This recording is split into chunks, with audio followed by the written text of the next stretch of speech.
Good morning everyone. मैं doctor Sanjeev Kumar sunshine hospital Gachibowli Hyderabad से बोल रहा हूँ। कोरोना बढ़ने की वजह से कई ऐसे लोग हैं जो मेडिकल फैसिलिटीज के पास नहीं जा पा रहे। बुखार कॉमन हो गया है और डर बढ़ता जा रहा है। वो लोग जिनको बुखार नहीं है उनको कोरोना होने का चांस बहुत कम है, क्योंकि बगैर बुखार के कोरोना नहीं हो सकता। दूसरी चीज, जिन लोगों को बुखार नहीं है, सिर्फ डर है कि हमको कोरोना तो नहीं हो गया है, हम टेस्ट कराएं। टेस्ट कराने का कोई बेनिफिट नहीं है, क्योंकि ट्रीटमेंट कोरोना का अभी भी कोई स्पेसिफिक नहीं है। सारा ट्रीटमेंट सिर्फ सिम्टोमेटिक आपकी प्रॉब्लम्स के हिसाब से ही किया जा रहा है। इसलिए कोरोना के टेस्ट के पीछे मत भागिए। जिन लोगों को डर है कि हम कोरोना पेशेंट के पास गए थे, हमको तो नहीं हो गया, अगर आपको फीवर नहीं आ रहा तो आपको कोरोना नहीं है। अगर आपका टेस्ट भी कोरोना का पॉजिटिव आया और आपको कोई सिम्टम नहीं है, तो सिर्फ 14 दिन के लिए घर में आइसोलेशन रहना बहुत जरूरी है, जिससे कि दूसरों को ना फैले। जो लोग घर पे हैं वो लोग हैंड सैनिटाइजर का या फिर घर के बने सोप्स का यूज करिए।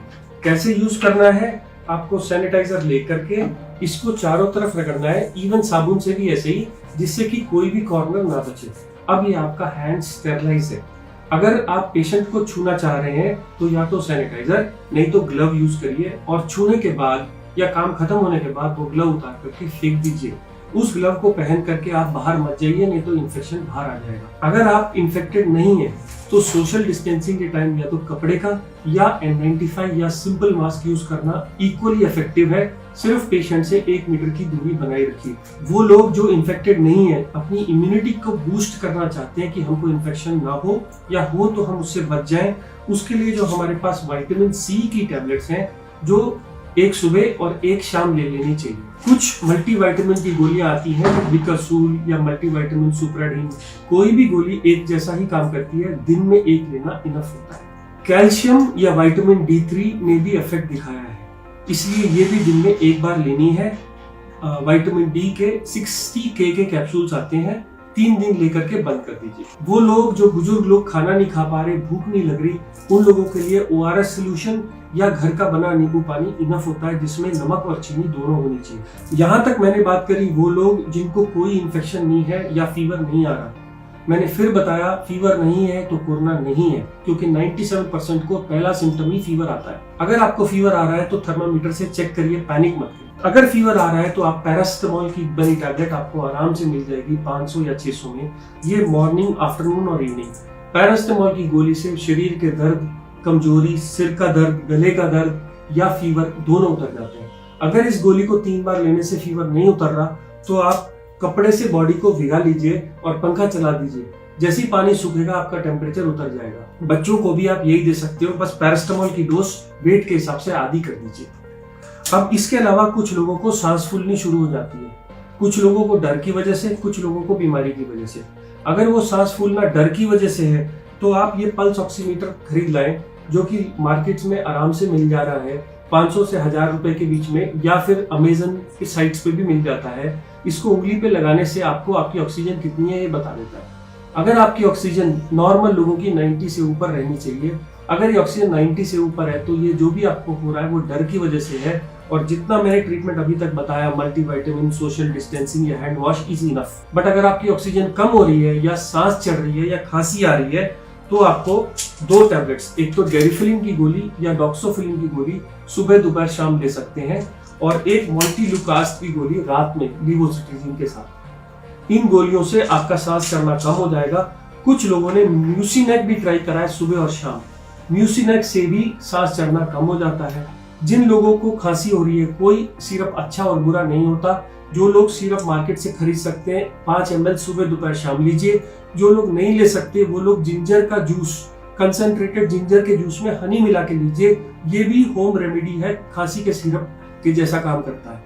सब सिरप एक ही जैसे काम करते हैं, सिर्फ एक ढक्कन सुबह दोपहर शाम लेना है। यहाँ तक तो सिर्फ उन लोगों की बात है जो लोग घर में सिम्टोमेटिक ट्रीटमेंट कर रहे हैं। किसी वजह से आपका बुखार उतर नहीं रहा, बहुत बढ़ गया, इतने सब केयर से नहीं ठीक हो रहा, तो अब मेडिकल फैसिलिटी आ जाती है, जिसमें कुछ गोलियां और कुछ इंजेक्शन मैं समझा रहा हूँ। जो गोलियां हैं 2 एंटीबायोटिक्स, एजिथ्रोमाइसिन, सिर्फ 5 गोलियां, आपको कंटिन्यू नहीं करनी, रोज एक लेनी है, 5 दिन लेके बंद कर देनी है। एजिथ्रोमाइसिन या डॉक्सीसाइक्लिन, यही 2 एंटीबायोटिक्स हैं जो इस वायरस के खिलाफ कुछ तो काम करके रिजल्ट दिखा रही हैं और हम लोग इनको दे रहे हैं। डॉक्सीसाइक्लिन गोली सुबह शाम एक पत्ता लेके बंद कर देना है। अगर इन सबसे भी ठीक नहीं हो रहा और आपके पास मेडिकल फैसिलिटी है तो आप मेडिकल फैसिलिटी में जाइए। अगर ऑक्सीजन 90 से कम है तो ऑक्सीजन का सिलेंडर का इंतजाम करिए, नहीं तो अपने हॉस्पिटल पास में दिखाइए। किसी वजह से आपको हॉस्पिटल नहीं मिल रहा तो 2 और ड्रग्स हैं। एक तो ब्लड थिनर एनोक्सापैरिन। ऐसा माना गया है कि कोरोना के टाइम में बॉडी में क्लॉट्स बन जाते हैं और हार्ट का, ब्रेन का, स्ट्रोक और सब जगह के ऑर्गन्स फेल करने लगते हैं।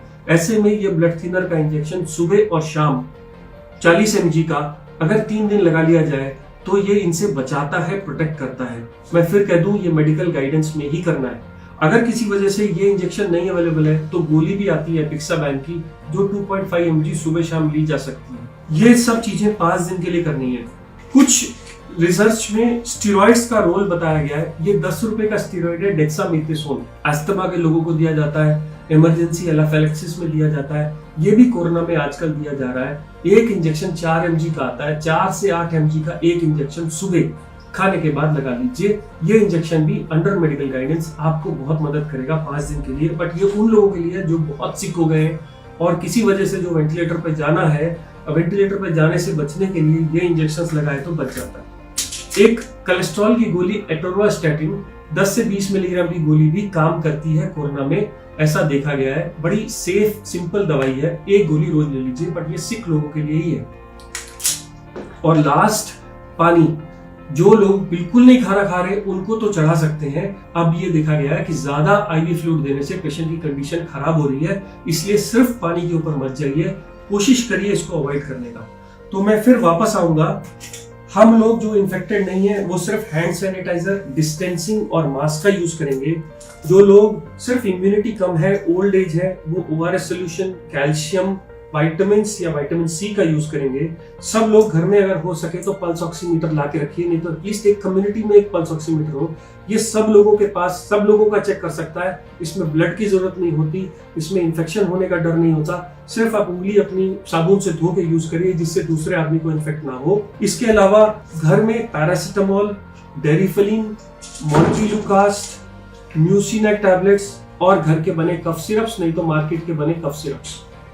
अगर इससे भी ठीक नहीं होता तो 2 एंटीबायोटिक्स, एक है डॉक्सीसाइक्लिन और एक है एजिथ्रोमाइसिन। अगर इसके बाद हॉस्पिटल की जरूरत पड़े या हॉस्पिटल ना मिले तो एक इंजेक्शन एनोक्सापैरिन और एक इंजेक्शन डेकाड्रान। यही इस वक्त हमारे पास बेसिक केयर अवेलेबल है। मेक श्योर कि ये सबके पास इंफॉर्मेशन चली जाए। आप अपनी डिसीज की सीवियरिटी के हिसाब से इसमें से ड्रग्स लेंगे। लेफ्ट साइड से राइट साइड में सीवियरिटी बढ़ती चली जाएगी। जो लोग हॉस्पिटल जा सकते हैं वो हॉस्पिटल में रहिए। जिन लोगों की ऑक्सीजन कम है वो घर में ऑक्सीजन इंतजाम करके भी ये ट्रीटमेंट शुरू कर सकते हैं। मुझे उम्मीद है within 1 month we all will be all happy and fine. Thank you. मैं doctor Sanjeev Kumar, sunshine Hospital से बोल रहा हूँ।